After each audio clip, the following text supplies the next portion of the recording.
Good evening, everybody. Actually, good morning, Max. So let's go over this again. We have some very interesting stuff to cover today. We're going to go back to some of the sheets I gave you last week and some new ones. So let's just quickly recap. Reb Yaakov started out with a question and a piece of parshanut, basically. The question was, how could Moshe Rabbeinu, I'll say it better, how could God tell Moshe Rabbeinu to lie? Okay? And everybody gives answers why you're allowed to lie. I mentioned that Rabbi Sachs quotes at least 3 or 4 people that give reasons why you're allowed to lie. And Rabbi Sachs also takes that approach. Reb Yaakov is the only one, and later on we found this Cheskuni says it. Doesn't say it as clearly as Reb Yaakov, but he says it, that Moshe Rabbeinu really was going to leave for 3 days. That's what God wanted. And what was the point of leaving for 3 days? After 209 years, HaKadosh Baruch Hu saw that Jews are not going to last 400 years. Okay? So therefore, he said, we have to take them out for 3 days for what I call, Rabbi Yaakov did use this language, what I call an NCSY weekend, in order to recharge their batteries, in order to make sure that they can keep going till year 400.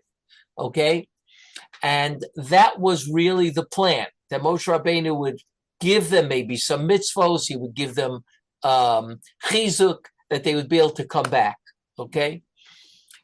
Rabbi Yaakov tries to prove this by actually a piece of parshanut. The piece of parshanut is in Parshas Bo, where the pasuk says over there. Let me just get the Reb Yaakov. Where is it? Oh, here. Are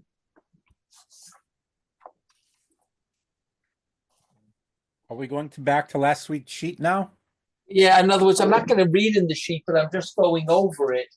And over there in Parshas Bo, it says that when God said "Od nega achat," there's one more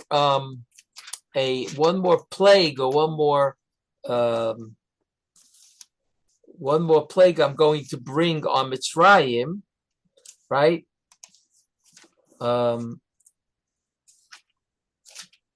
Here.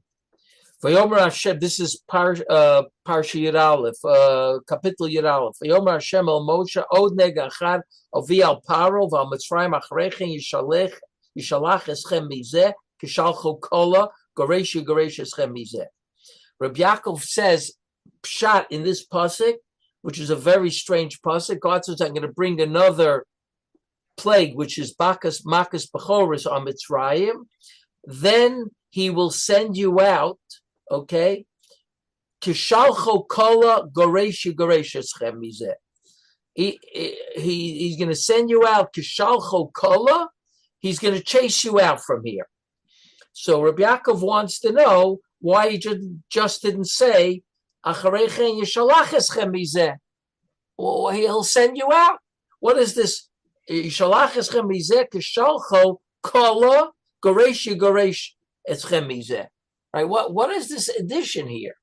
And what does the word kola mean over here? So Rashi and many of the Rishonim say the word kola means kulam.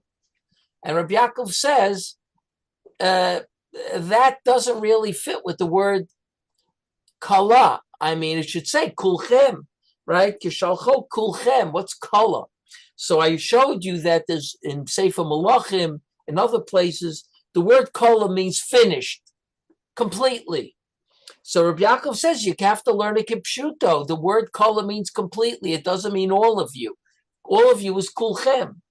So he says, Achar ken yishalach eschem kishalcho kola, completely. One who sends someone out completely. Why? You goresh eschem. He's going to chase you out.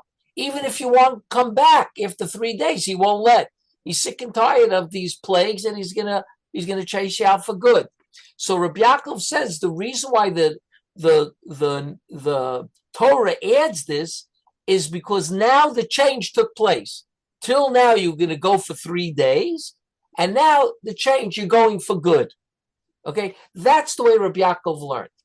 So, but what was the idea that was expressed by Reb Yaakov with regard to learning up this idea of going for 3 days? Reb Yaakov said there's a yesod here that, now you don't have to say this, but Reb Yaakov took what he said and made it into a foundation on how God runs Jewish history. He says the way God runs Jewish history is when the Jews are going down the drain, he creates an NCSY weekend. Okay, so it was going to be 3 days, right?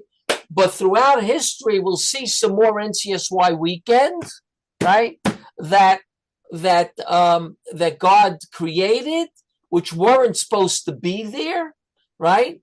And God decided the Jews can't handle; they need chizuk, and therefore God created these ideas. Now we started last week talking about. That's last week in Parshas Bo, Chodesh Hazeh Lachem Rosh Chodashim, and there the Ramban said that the reason why you have Aramaic, Babylonian names for the Chodashim, right? Even though, of course, some of them are actually names of Avodah Zarah, right? That's what Reb Yaakov sort of doesn't understand. Right, that you use names for Avodah Zarah. Why using names for Avodah Zarah? As the Ramban says, as a memory for the Geulat Bavel. Okay, now I have here a Ksav Yad that I sent you because the author really made a mistake here. The author of Chumash made a mistake, and he made a mistake because we'll see today because he wanted to be frum. Okay, he wanted to present Reb Yaakov as a frum person, so he had to change something, and he made a mistake, and that's why I had to send you to Ksav Yad. And you'll see on your what I sent you today, you'll see Mamash Ksav Yad of Reb Yaakov. Okay, so the Ramban basically says that the Babylonian Shemos were brought up of the months were brought up from Babylonia and kept in Israel, right? They were actually kept in Israel, as we see when in the Svarim that are Second Temple period Svarim, like Daniel, Zechariah, Ezra Nehemiah, Megillat Esther, right? That's the period of there you find those months mentioned. In the first Beis HaMikdash, you never find them, these months mentioned, because they were brought up from Babylonia, the Ramban says, as a memory for the Geula. And the Ramban at the end of this piece, in Achodesh Hazeh Lachem Rosh Chodashim, chapter Yud Beis, Pasuk Beis, says it as a summation. V'hinei, I didn't give you this, but I'll read. It's only one line. V'hinei naskir b'chadashim ha'geula ha'shenit.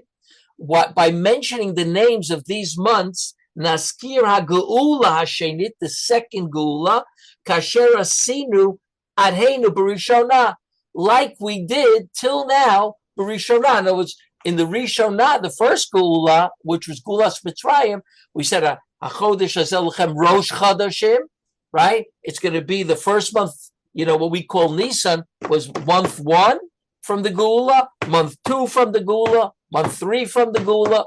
It was all going back to the Geula with numbers, okay? But now they wanted the new Geula to get some billing, so they changed the numbers to new months, to names of months. Okay, the Ramban, in other words, simply holds that there was actually a geula here, a second geula. He says it explicitly. The Ramban says explicitly because ha-geula shenit, okay, which takes over the geula harishona. Reb Yaakov, we saw. Reb Yaakov said that he doesn't really believe that that there was a real geula, a second geula, and this we're going to see a lot about this week. And he says that in the first Beis HaMikdash, they didn't speak Aramaic in the streets, and in the second Beis HaMikdash, they did speak Aramaic in the streets. Okay, now Reb Yaakov also mentions that the ksuva in the second base midrash, they had a ksuva already, and it was in Aramaic. Why is it in Aramaic? Why isn't it in Hebrew? Because a document has to be in the spoken language. Okay, even though the nusach of the ksuva is in the Mishnah, right? It's in the Mishnah, and yet it's in Aramaic. That's quite strange. The Mishnah is completely in Hebrew, except for the ksuva, right? So Rabbi Yaakov is beginning to set the foundation for saying that when they got back to Eretz Yisrael after the first Golus, they continued speaking Aramaic, except with regard to learning Torah. Otherwise, they spoke in Aramaic. That's why the Mechilta was all written in Hebrew, whereas the Gemara is written in Aramaic. The Torah we have in the second bias is written in Hebrew, except for like a document like the Ksuva. Okay.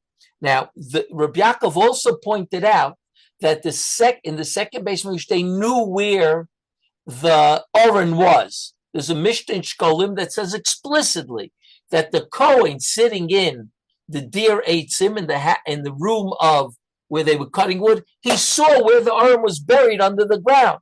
And he went to tell, because the floor was not even, the floor was a bit up.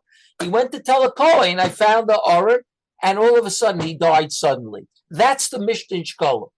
Okay, so it's a very old source, the Mishnah in Shkolim. Okay, so Reb Yaakov says that obviously there was a real reason why that God didn't want the Oren in the second base of Mikdash. Not because they couldn't find it, because they found it. So there must be another reason why God didn't want it there. Okay? Now, so we're on page Shin Chaf Zayin from last week. Okay? Does everybody see that? Kanireh. Okay? Last week, Shin Chaf Zayin, Parshas Bo, and in the left column it says Kanireh. She'ole Bavel shebanu et Abayit Hasheni yadu ki lo ze habinyan sheyamod l'olamim. They knew it was not a Beis Hamikdash that would last forever. This is not the second one wasn't the permanent one. The ein chazaratam l'Eretz Yisrael b'tkufa zu ha'geula shleima. It's not the Gula return to Eretz Yisrael. The return to Eretz Yisrael with Ezra and Nehemiah was not Gula shleima. Datam hayta ki binyan Abayit b'tkufa azot lo noad el lachin et ha'am l'tkufat hagalut ha'arucha. The building of this Beis Hamikdash was only to prepare the Jews for the longer Galut. That long one. What's that long one? 2,000 years that we're in the Galut. That's what the second Beis Hamikdash was for. Now, what does that sound to you like? I mean, Reb Yaakov will say it clearly, but it already sounds like an NCSY weekend for 420 years, because you have to be in Golis for over 2,000 years. So you need a long weekend, not 3 days, but 420 years. That was preparing us for the longer Galut. It was not a Gula. Al pi shuras hadin hayu hein tzrich l'ishaer beBavel odzman rav. They were supposed to really stay in Bavel for a long time. Remember, they were supposed to stay in Mitzrayim for a long time. They were supposed to stay in Bavel for a long time. El sharat hashgacha shekvar la'acher zman katzar begolus Bavel far nitma v'nis'arav chelak me'am imagoyim shrei nosu noshem nachrios. The God saw that in 70 years, the Jews are starting to marry out already, right? Reminds you of America a little bit, right? First generation not marrying out, the second generation a little bit marrying out, the third generation, almost everybody's marrying out, right? Who in the Baal Tshuva world doesn't have a cousin who's married out? Some people have cousins who are, the whole family's married out, okay? Sharei nosim noshim rachrios, that says in the Tanach that they married out. V'lachein ha'isa sakana she'yitbolu v'yitamu bein ha'goyim v'az bevate lo yatzliach ha'am lishaer b'zehuto ha'miyuchedes v'shuv lo yet mi legol. And therefore, there was a real sakana that they're going to assimilate, and they're going to be yitamu means to what's assimilate. The word? Assimilate also, okay. Between assimilate. Right. And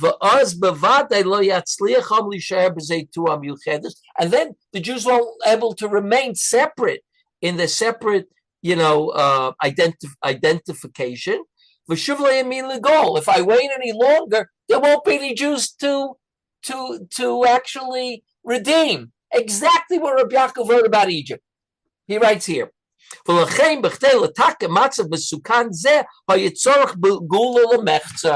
Therefore, they needed a half-baked gula, and they're going to build a Ka'ain Beis HaMikdash. It's not even 100% a Beis HaMikdash. Why? Because it doesn't have an Aron, right? In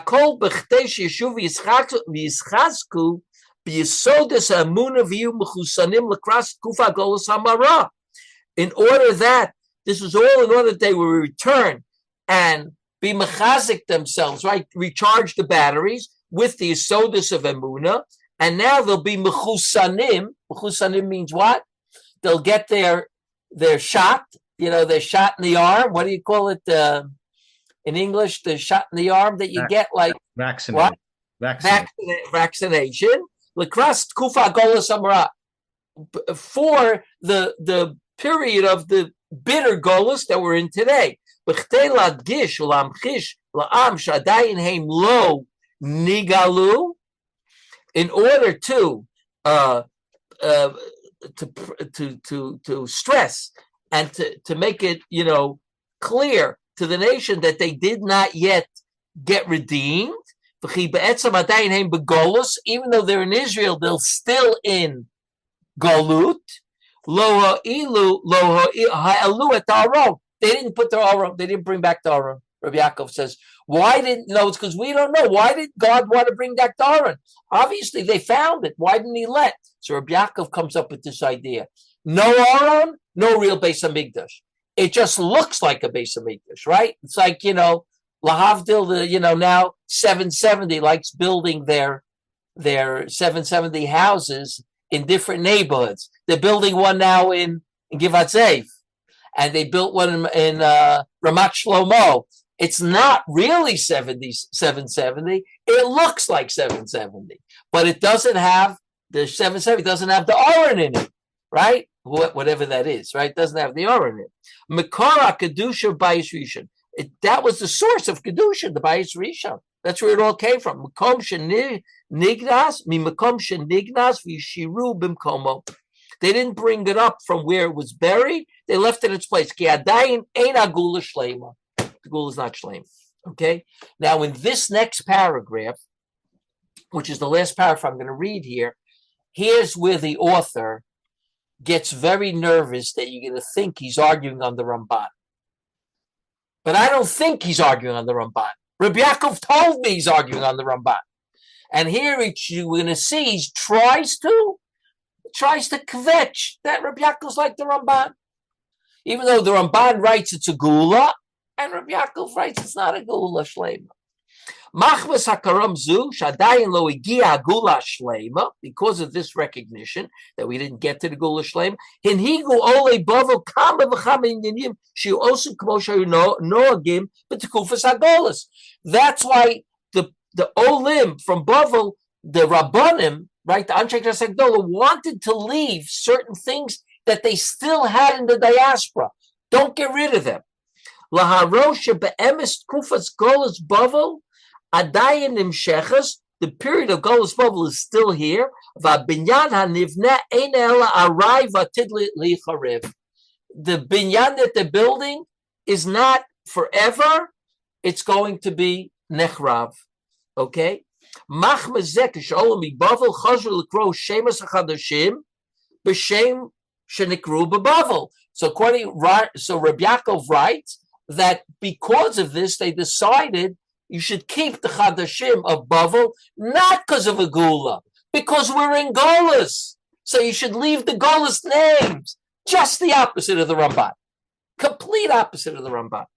But what happens over here, we're about to see the editor of the Ala Torah, Reb Daniel Neustadt, kvetch out something Reb Yaakov never wrote. And that's why I brought you to Ksav Yad. Ukamoshe Kosovo Ramban. Like the Ramban writes, Kemoshe, because of the Ramban, Reb Yaakov's disagreed with the Ramban. Laskir kishe shom amadnu mishom aleinu Hashem Yisparach. There we dwelt, we were in Golos, and God brought us up from there. Kolomar, kadesh lizkor shebe'emes lo nigalu bofen mushlam. In order to remember that we didn't really get a full gula. Wait a minute. What's he questioning over here? He's saying that like the Ramban, Reb Yaakov was like the Ramban, right? Ramban wrote, but he forgets to say the last thing the Ramban said, that there was a geula. The Ramban writes, right? Reb Yaakov says, no, the names were to keep the geulas going, right? So he's trying to let you think that Reb Yaakov is saying pshat in the Ramban. Reb Yaakov is not saying pshat in the Ramban because it doesn't fit with the Ramban, Reb Yaakov pshat. That they kept the names of the Chadashim, the Babylonian names, going because they were in Golus and the Golus didn't end, Reb Yaakov says, and that's like the Ramban? Doesn't make any sense. Okay, I'll soon show you that Reb Yaakov never wrote such a thing. And Reb Yaakov, of course, the Ksav Yad is always very short, and a lot of the things they write are things they heard Baal Peh, but he never heard this Baal Peh. He's Pasha trying, and he does the same thing with the second Ramban we're going to see today. He tries to make Reb Yaakov agree with the second Ramban. And I'm going to tell you now, how do I know Reb Yaakov disagrees? Not because only the Lashon of Reb Yaakov, you'll see the Lashon, because I asked Reb Yaakov. My question, I told you this last week, I said to Reb Yaakov, how does the Zayda disagree with the Rishon? And Reb Yaakov didn't answer me. No, I don't disagree with the Rishon. You don't understand what I said. He didn't say that to me. He said, I disagree with the Ramban and I'm allowed to disagree with the Ramban. I said, why? Because, I said, maybe you'll disagree with the Ramban on Shas also. When Ramban says something lahalach, you'll also disagree with him. So he says there's a big difference. The klal of Imerishonim Kamalachim Anu Bnei Adam, the klal of Tkufos, that one Tkufa can't argue on the past Kufa, the new is only in halacha. But in history and the unfolding of history, in Hashkafa, we're allowed to argue. And he said, why? He said, because in history, we see the unfolding of history 1,000 years after the Ramban. Okay? So we see how it unfolds, and therefore we have more knowledge about the Inyan than the Ramban. The Ramban doesn't have Nevuah. He decides what history looks like by him looking at the historical events, right? And having a problem. He has a problem with the months, right? With the months being being Babylonian months, right? And we'll soon see he has a problem with the Chashmonaim, right? And Rabbi Yaakov says, I see better than the Ramban. I'm looking backwards and see the unfolding of things that the Ramban couldn't see, right? And I remember the Lashon. I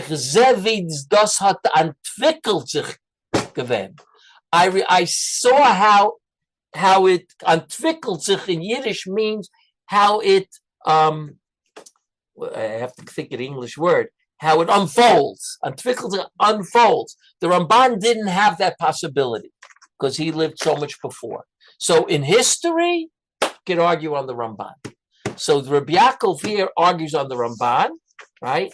Now, Rav Shurin, who is this guy who was the Mahadir? Reb Daniel Neustadt was the chief rabbi of Detroit.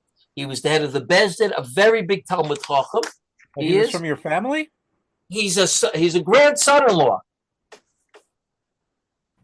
But that doesn't give him a right to change Reb Yaakov. I don't care. It doesn't give him a right to change. And I spoke to Reb Yaakov Kamenetsky about it. He said, of course I'm right. I said, of course I'm right. Not even a question, right? And I know because I asked Reb Yaakov, how do you disagree with the Ramban? And he tells me how he disagrees with the Ramban. So why are you trying to make him agree? Why? Because you're a frummer.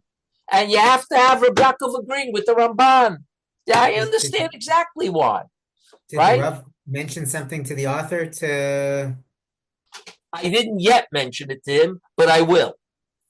But I don't know if it's going to help. Kol ze v'ulai. So Okay. can I just ask in terms of the pshat though, Reb Shurin, why does the last 1,000 years give Reb Yaakov more perspective on an event that took place 1,500 years before that? Right. The way I could understand in terms of if we didn't have all the Sfarim, we have more access to this, we have more information, so we can see and interpret the historical event. But why does just the unfolding of history give him a much better way to interpret? I'll tell you why, because I was meramis this to Reb Yaakov. I mean, it's not like 5 years before the Ramban. It's 1,000 years before the Ramban, right? I was meramis this. And Reb Yaakov smiled and he said like this. He said, I see how God runs history. The Ramban didn't see it like me, how God runs history 1,000 years after him. So I came to a certain conclusion that there's an NCSY weekend.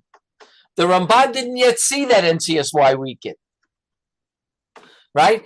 After you see a lot of historical things, you see a lot of unfolding of history, you all of a sudden see NCSY weekends. I mean, some of them are longer than a weekend, but the same idea, a long Shabbaton, right? He felt that the Ramban wasn't able yet to see that. Not it was his fault. He was not able to yet to see it, right? But of course, Reb Yaakov here is learning a different approach to the months coming back, right?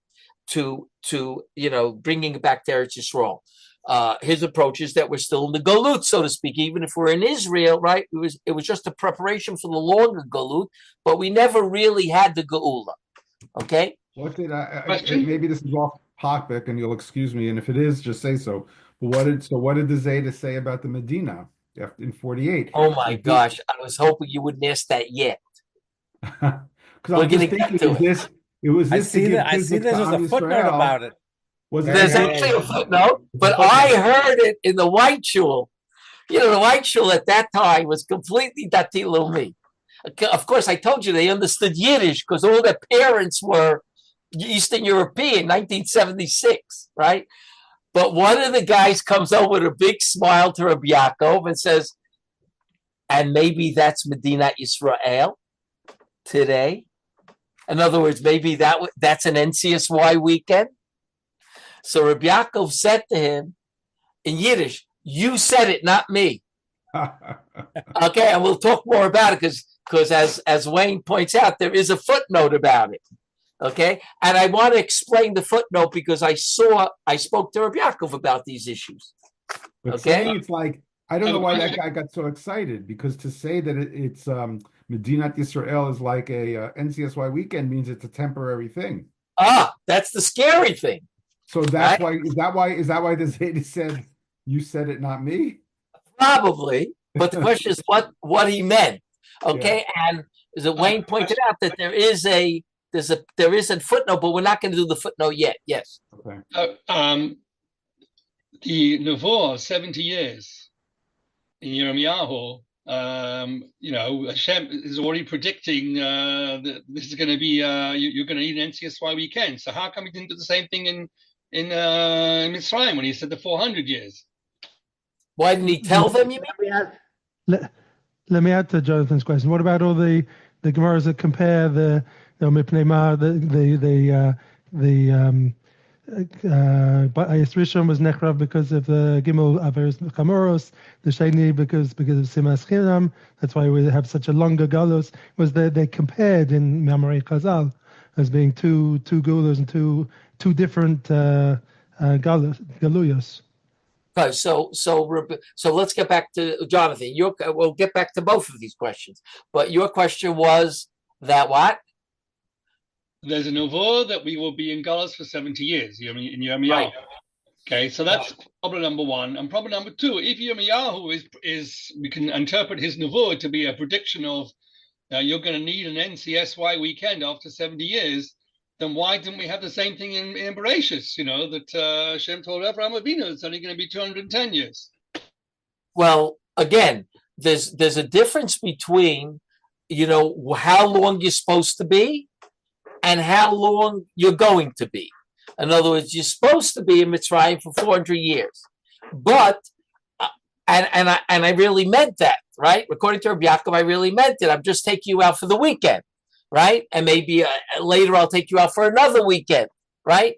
But what happens is something changed. Okay, something changed, and God had to play along with the change because that part is in the hands of man. That's why God says to Moshe, one more makkah and it's going to be complete. He's not going to let you back in, right? So something changed, right? Now your question about the why didn't he say the weekend, right? Why didn't he originally say that it's just going to be and I'm going to take you back, right? Like That's Yirmiyahu did. what Yirmiyahu did. Yeah, Yirmiyahu said that we're going back for 70 years, right? Right after 70 years, we're going back, right? Now he doesn't say it's a gula. He says we're going back to Eretz Yisrael after 70 years, right? Now it could be Reb Yaakov would say we were supposed to go back, but not build a Beis Hamikdash. Could be we're not supposed to build a Beis Hamikdash. And by the way, Reb Yaakov is going to prove that we were not supposed to build a Beis Hamikdash, but we're going to have to wait a week for that. When he talks in Chagai, he's going to say it's clear in Chagai that there's only supposed to be 2 Batei Mikdash, not 3. Okay, the way he's going to learn the Parshanut in Chagai, you're going to see that, right? About the fact that the Beis Hamikdash, the first Beis Hamikdash was destroyed, which was a Geula Shlema, was destroyed because of Avodah Zarah, Gil Shvichas Damim, right? Reb Yaakov would probably say, I'm just theorizing, because I had your question. He probably would say that the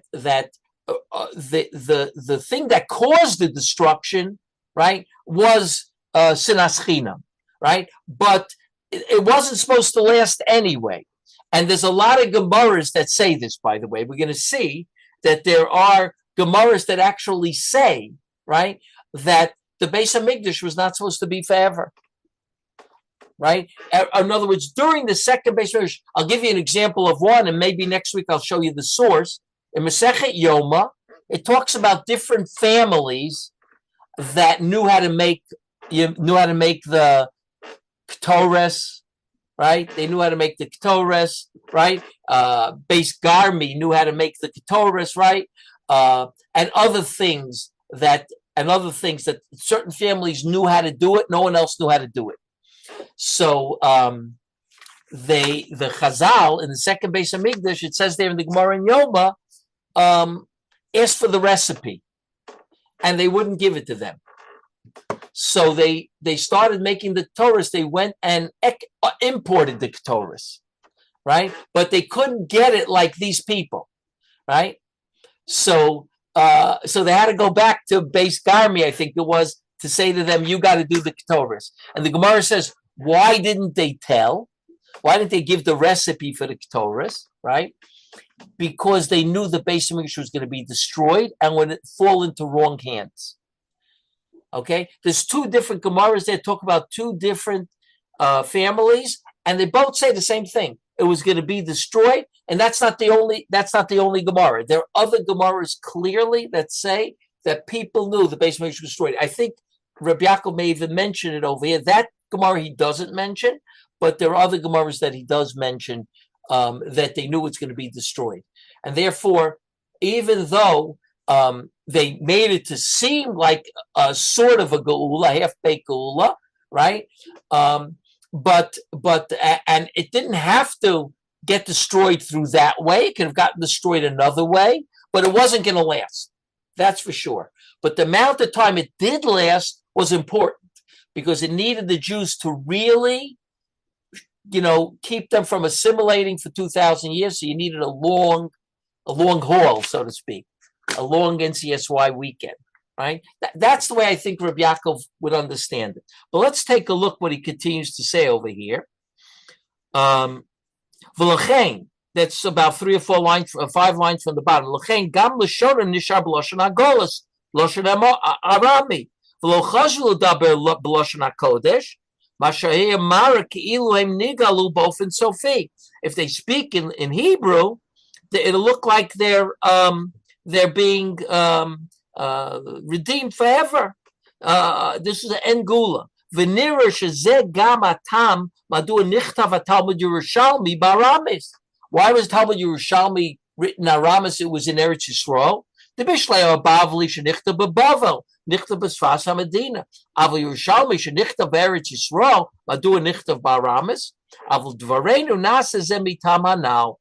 It was also in Aramis, even though it was supposed to be for Eretz Yisrael. Here, I don't think it's such a raya, because Reb Yochanan, when he made Yerushalmi, he knew that the Jewish people are going to go into Golas, and they wanted them to have the language. They were speaking Aramaic, and they wanted to continue speaking Aramaic. Now, again, I have to find where Reb Yaakov says this proof, because so far I didn't find that he uses this as he tries to answer up why it was the Yerushalmi was in Aramite. I could simply say that Reb Yochanan wrote the Yerushalmi knowing, because he did know it was the end of the Kufa in Eretz Yisrael. He was the last Kufa in Eretz Yisrael, the last of the Rabbanim, and that's why he wrote the Yerushalmi so quickly, whereas the Bavli was only published a couple hundred years later. V'nira shahaysa lahem haskama min hashamayim ledaber Aramit, Tashkechad besota, Yochanan Kohen Gadol was the time of the Chashmonaim, Shoma Baskol, Vashuv Maisa B'Shimon HaTzadik, earlier than Yochanan Kohen Gadol, Sheshoma Baskol Mebeis Kodesh Kadoshim, Ubela Rashon Aramit Haya Omer. The Gemara, the Breita, it's a Breita there, says, they said it in Lashon Aramit, Baskol Shaini de la Shmu'i Avida. The reason why a Baskol came from Shemayim but was in Aramaic, because the Gemara says it wanted people to understand it. So people understood Aramaic, not necessarily spoke Hebrew, they spoke Aramaic. So you see that the language of Eretz Yisrael was in Aramaic, because even a Baskol that comes out of Shemayim was in Aramaic. It was already in translated language. Okay? That's what he says over here. Now let's go to today, to page 1. I wrote 1 on top, but it's Reish Pei Daled, okay? And here, another Ramban, okay? Take a look at the Ramban. And here it's even more important, okay? Because here the Ramban is going to say that the Chashmonaim did an Aveira, and Reb Yaakov is going to say Chas v'Sholom. They didn't do an Aveira, okay? Kosav Ramban v'kasher richu Yisrael amlich aleim me'shara shvatim melech hachamelech v'lo hayu chozim el malchus Yehuda over al tzavos hazokein v'nenshu bahem. The Ramban says when they made malachim in the Chashmonai, made kings, right? And they didn't make them from Shevet Yehuda. They transgressed the command of the tzava. Is not a command, but it's what's a tzava? It's the will. The will of the Zaken Yaakov. V'nemchu bahem. The Ramban says, right, and they got a onish. V'zay onish hachashmonayim shemochlu bayasheni ki hayu chasidei elyon v'afo became nenshu onish gadol. They were big chasidim, right, and they still got a tremendous onish. So Reb Yaakov says, yesh l'tmoa im be'emes chatu b'zachashmonayim adu lo eiru lehem chachmei Yisrael b'dor rishon. If they were sinning, why didn't the Chachamim of that generation say to them, "You're not allowed to have a Kohen as a God, as a Melech"? Why didn't you don't find anywhere that the Chachamim were over them? In the Gemara in Tanach, Kishayu Adayin Tzadikim Gemara.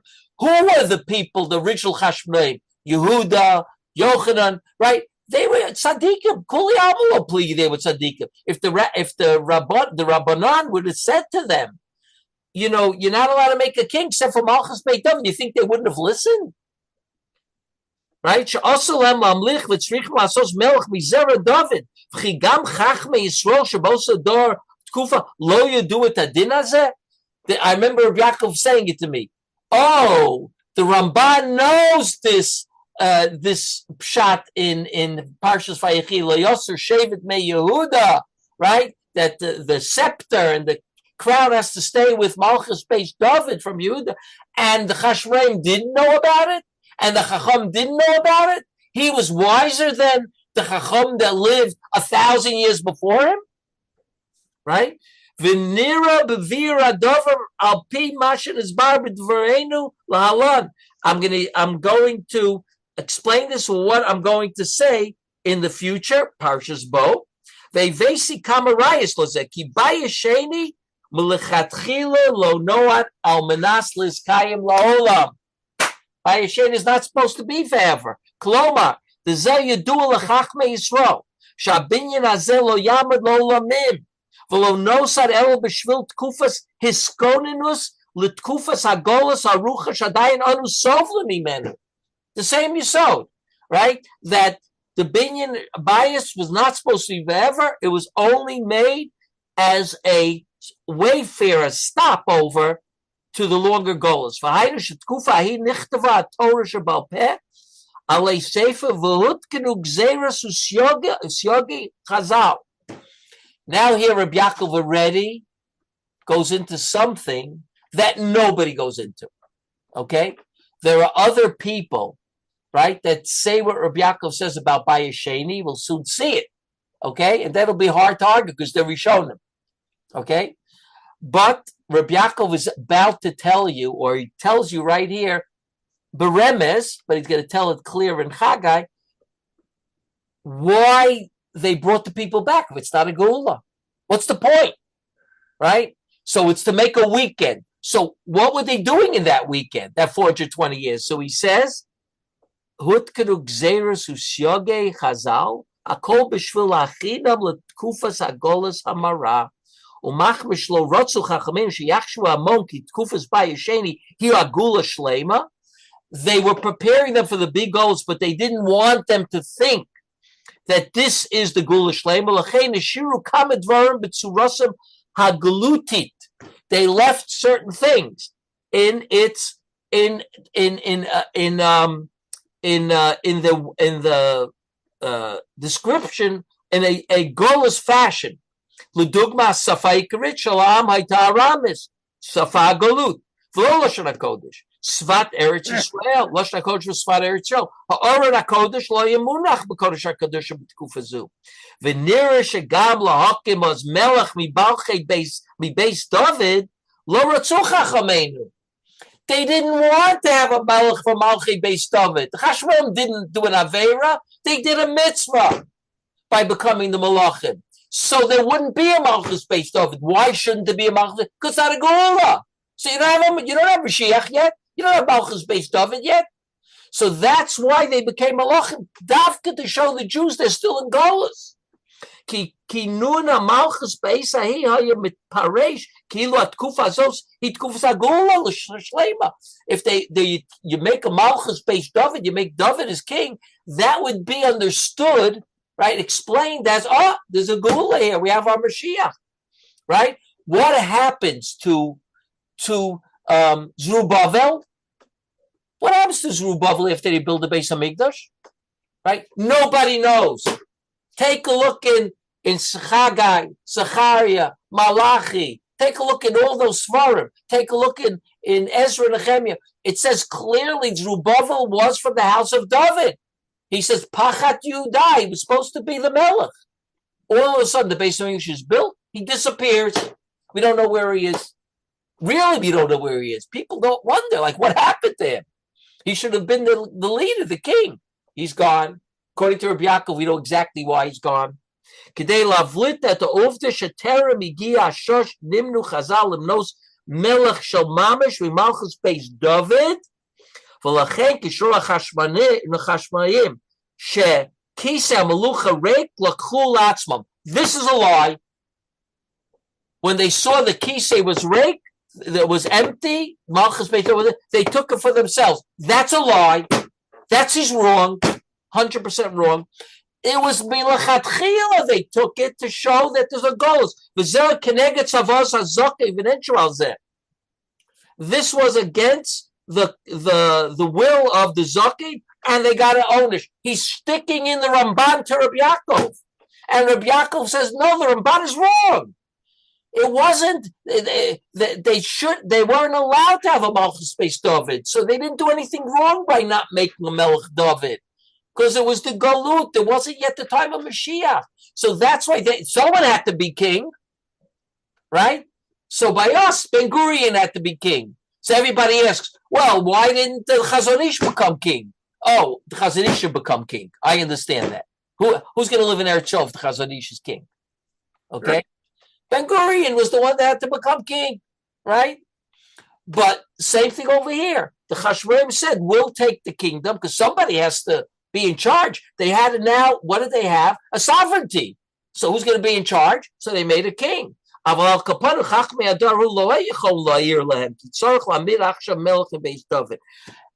is all wrong. And I'm going to show you next time in the Ksav Yad that he's wrong. That Reb Yaakov was arguing on the Ramban, not that he's fetching. The onish that they got was not for this. The Chashrein got an onish much later on when they started being kings. When Yanai HaMelech, right? All the Hordes HaMelech, Yanai HaMelech, right? All those people, they became Malachim. That's when the onish came. Do you know what it says on the coins? We found the coins in the time of Shimon. Shimon HaChashmonai. You know what it says on the coin? Shimon Chaver LaYehudim. By Yanai it says Yanai Melech LaYehudim. By Shimon it says Chaver LaYehudim. Reb Yaakov points this out. He pointed out to me orally. He said, did you see the coins that they have in the museum? It says Shimon Chaver LaYehudim. By Yanai Melech LaYehudim. Right? Because they were Rishayim already. So they wanted to be Malachim. But the Chashmonaim wanted to just be leaders, right? And that's why the onish that they got was not because they took the Malchus. It's because they actually made Malachim at the end. And that's when God started punishing them. Okay?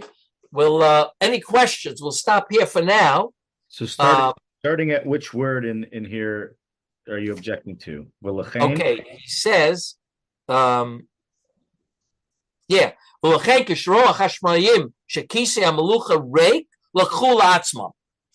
took it for themselves. He's trying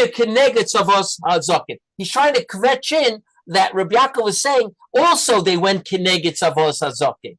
Right? Reb Yaakov says they didn't go kineged Tzavos. They did exactly what Chazal wanted them to do, the Chashmonaim. Because Yaakov was saying you can't have a Malchus be based of it. But this wasn't a Malchus. There was no Malchi Beis David. This was Golus. So they became leaders. There's nothing wrong with becoming a leader in the Jewish nation. We have plenty of Torah leaders in the Jewish nation. We don't say they're over on, the Chazon Ish was over on Tzavos HaZokin. Ramosha Feinstein was over on Tzavos HaZokin. Nobody says that. We had Shoftim. So Reb Yaakov actually, at a certain point, talks about the fact that maybe they had a din shofet. We come back to that. Why? Because you couldn't have a melech. But you could have a melech anyway. You know why? Because it says in the Rambam, you need Alpi Navi Ubeisdin. Where are you going to get the Navi from? There's no Navi. Where are you going to get it from? So you couldn't have melech. So what is he doesn't understand what the Ramban wants over here. Why is he attacking the Chashmonaim? He could attack the Chashmonaim who became Rishayim much later on, 100 years later. He could attack them, but don't start attacking, Shimon HaChashmonai, and don't start attacking, Yehuda HaChashmonai. Those guys were tzaddikim, so they wouldn't have taken it if it was usher. If the Chacham would have said to them, "You can't take," of course they wouldn't have taken it. So when he says over here, they found the kisei reik l'chul la'atzmam. It's like they took it for themselves, right? V'zeh kineged tzavos of an enchualzeh. They got, Rabbi Yaakov said, beferish they were in Nenchuelzeh. Okay, he told it to me, I remember it. But next week we'll see in the Ksav Yad, which is quite short, the next page, it's page 3. We'll see in the Ksav Yad that Rabbi Yaakov writes about both these things. That's where it all begins, that Rabbi Yaakov on page 2125, 2125, that's the number over here. It's not on the bottom. It didn't come out when I photocopied it, but in the original, it's on the bottom. I have not photocopied. I have the original Sefer. I have Reb Yaakov's original writing. Okay, so there's no way I could have made it up. Right? This is Reb Yaakov's handwriting. Okay, so we'll see that. Hashem, do you want to take a look for next week? We'll see it next week. Or you can take a look.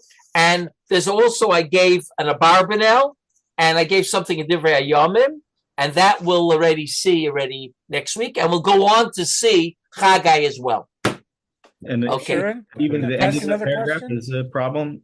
What? Even to the end where he says that the Chachamim weren't able to object is still a problem, or only through Hold on 1 second. and now Shul Zeh.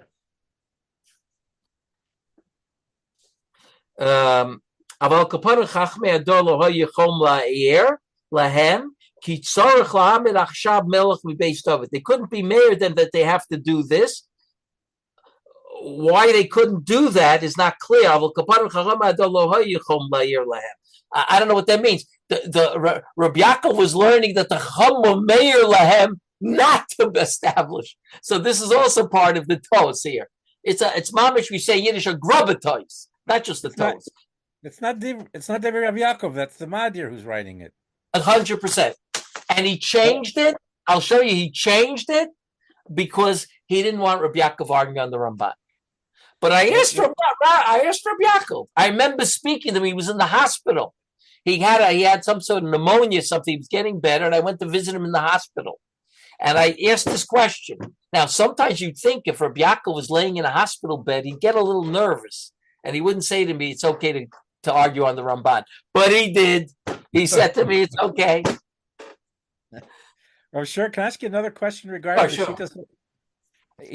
This Ramban has, I've been looking at it over the past couple of years. I didn't know about this Harav Rav Yaakov, but I was looking at the Ramban and comparing it with the Rambam, because in the first halacha of Hilchos Hanukkah, the Rambam gives that historical survey of the Chashmonaim, and he finishes off by saying, and the Chashmonaim, they restored Jewish autonomy for 200 years, and there is no histaigut whatsoever in the Diva Rambam. There's nothing that you can find that he's criticizing the Chashmonaim for doing what they did. So right. my question is like this. And he says the word "v'chazra malchus liyisrael." I think he used the word malchus. He is malchus. Right, he used the word malchus even. And there's no ravav of criticism there of the Chashmonaim. My question is like this: did Reb Yaakov ever try and find in the Rambam and other places anywhere his perspective on the Bayit Sheni, and that it was also NCSY weekend? So I want to tell you something. Strangely enough, Rabbi Yaakov didn't look for anything, and it's like a pellet of me that he didn't. But I already found Rishonim that say it, that what says what he says. But going back to your Rambam, at first sight, it seems that Rabbi Yaakov was arguing on the Rambam as well. Because the Rambam says, Chazra Malchus Yisrael, you're going to have to fetch into that Chazra Malchus Chashmonaim Yisrael. In other words, a sort of Malchus Yisrael. It's not so pashut that Rabbi Yaakov doesn't argue on the Rambam as well. Now, I have to check, because I think there's a place where Rabbi Yaakov does talk about that Rambam, and I have to look it up in the Ksav Yad to see. All right. Because I also looked through the Franco Rambam and all the commentators. Nobody talks about nobody makes a comment about that Rambam, about the Chazru Malchus Yisrael and Matayim Shana. Right, I don't get it. You looked also in the Frankel Rambam? Yeah, I looked in the Frankel. Okay, so I have a Rambam in that Rabinowitz wrote, Rabbi Rabinowitz, Nochem Rabinowitz. So you didn't see it. I have it in the shul because he has Talmidim in my shul. So let me check it over there and I'll get back to you. Okay, okay. See you next week. Thank you. Okay, take care. Bye-bye.